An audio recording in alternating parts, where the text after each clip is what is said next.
Hello and welcome to this voyage log. This time I'd love you to join me on a weekend cranking it, trying to get to Doncaster from a place called Eggborough. I spent the last week here after leaving Knottingley, where I had the pub of the week. Pub of the week. The steam packet is this week's pub of the week. We'll start here.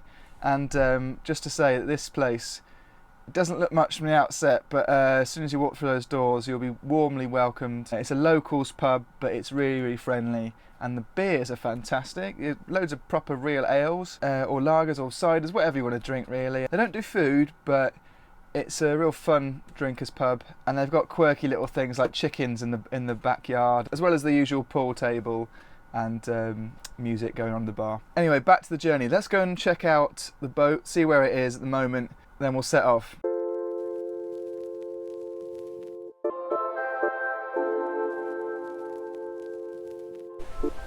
Right, so whoa, it's a bit windy today. Just all right for cruising, really. I think you wouldn't want it any windier than this. Here's the naughty lass. She's moored up just below Whitley Lock. And also there's a motorway in the distance there, that's the M62. I'm moored up there for a bit, which is all right, I just slept through it really. But here she is. Let's do a little tour of the roof, let's see what's on the roof, because I know people love that. Well, so that's a bit of a clear space, looking very nice and clean obviously. This is kind of like a sock that soaks up oil or water. Lovely herb garden, that's all looking nice. We've got a bit of wood there. Some old ladder that I found that I just liked it, and it works to support this bike. Got my little collapsible bucket there, tarpaulin, ready for any situation that might need it. Nice long rope there. I've got this chain. This is actually connected all the way back here, past the hatch there, to the anchor, which is, yeah, it says it's ready to go if I need it, but gangplank or whatever you'd call it there. And I'm going to get rid of this one, I think, but I'm going to keep this long barge pole, and I'll just have to paint it over nicely very soon. Solar panels, and then I've got my life buoy here, which I normally keep my phone and the map here ready to go. So, and any drinks or whatever. So yeah. Anyway, so let's explain what happened this week. Now, I just had some welding done, that's why I went to Knottingley in the first place, back from Selby. Really brilliant bloke there called Nathan at the Boatbuilders, Hirst Boatbuilders. Definitely recommend that guy, he's absolutely brilliant. I'll put his number down in the description. So yeah, the water tank we were chipping away.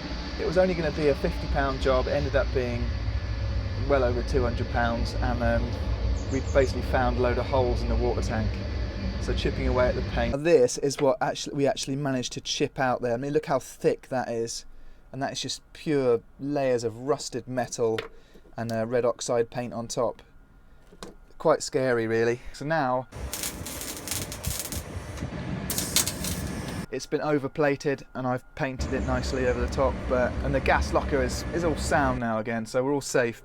And I thought that was it, until it came to testing my water system. I had a really nice new overflow pipe, which I've never had before. So I really wanted to test that out, filled up the water tank again after running it dry. And I was so obsessed with watching that first trickle of water come out of the overflow to tell me that it's full. Ended up forgetting that I'd left this shower on, filling up a bucket to do some hand washing.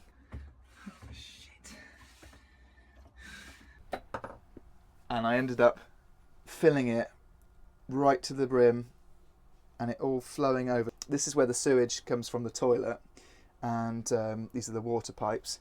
But yeah, basically it's gone in there, underneath, back into the cupboard where I keep my clothes, underneath the bed, all underneath the floorboards.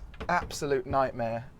Luckily my friend Sam was around, boater friend Sam, and he basically came to the rescue really. He was there as it happened, and he helped me bail out all the water. So Sam, this video is dedicated to you, sir. Thank you. How many buckets is that now, Sam? Right, well this is now the 4th bucket, so I suspect there'll be quite a You're few joking. more as well. So we have Bloody hell. So after Sam's taken out 6 or 7 buckets earlier on, we've been for a little cruise around to try and dislodge some more water and send it over into this little corner we're working. But I don't know if you could see, I'm trying to now mop up.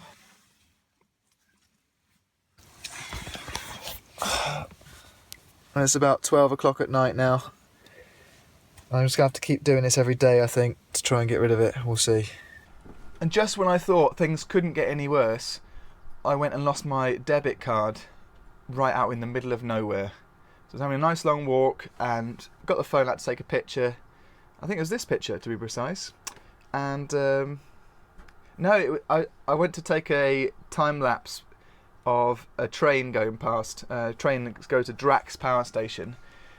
And I ended up I think I dropped my debit card somewhere there, and on returning I just couldn't find it. So anyway, I'm in the middle of nowhere, there's no banks around.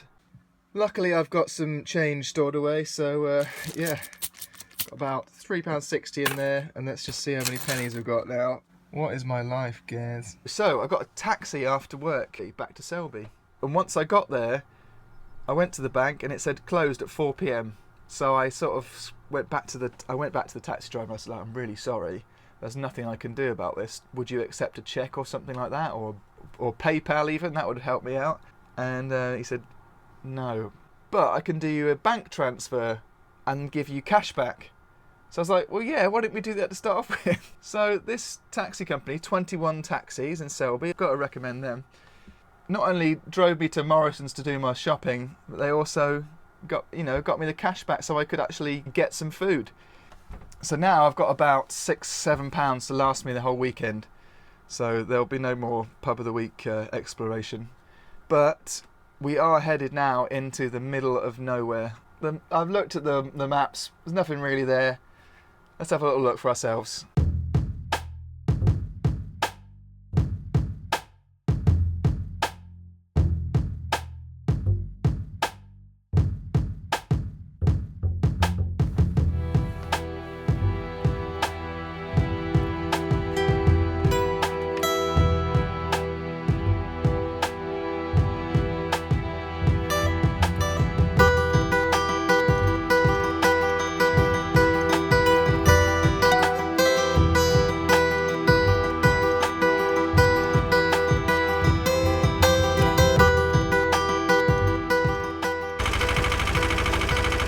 Now, I don't know if you can see it, but with this navigation, there's an optical illusion which makes you think that the nose of your boat is sinking down into the water.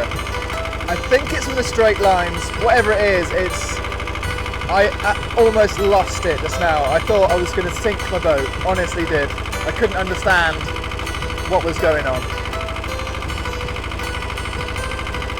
I need a drink.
So we're on the new Junction Canal now. I'm joined by some other boaters who helped me get through the swing bridges. I really appreciate their help, John and Julie. So that's a lift bridge just been through, and there's about 5 others now to go through, and also a lock as well.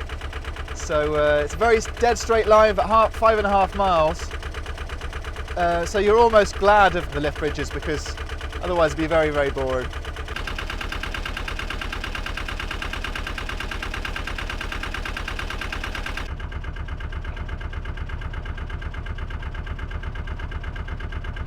Right, so I've just done Syke House Lock and swing bridge. So there's a swing bridge right in the middle of the lock, which is very helpful.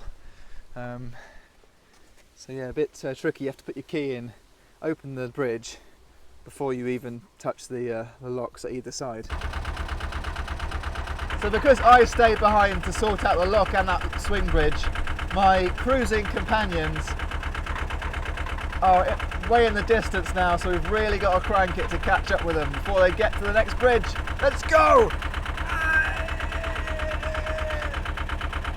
Oh!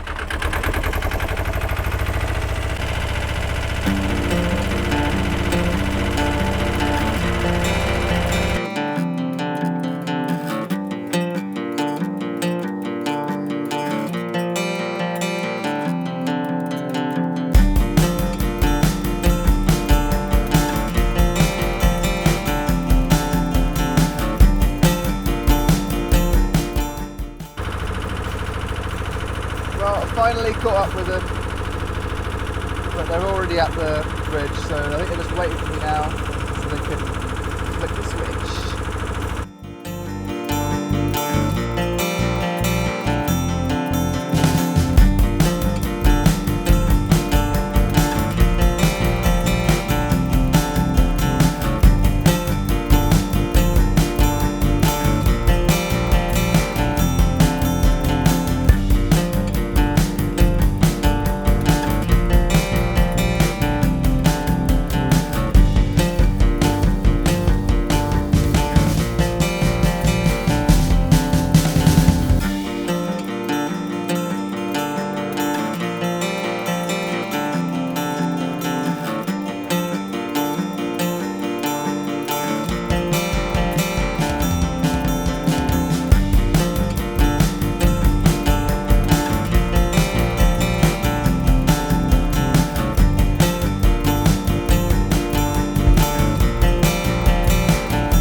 Right, well that's it for this episode. There's a lot of hardships in this one, I think, but next time we're going to have a lot more fun because we're going to go into Doncaster, a preview of which is going to come at the end of this video. But I've just got to thank a few special people that certainly made this week's Pub of the Week happen, but also have allowed me to buy an angle grinder, which I cannot wait to try out in the next video, hopefully.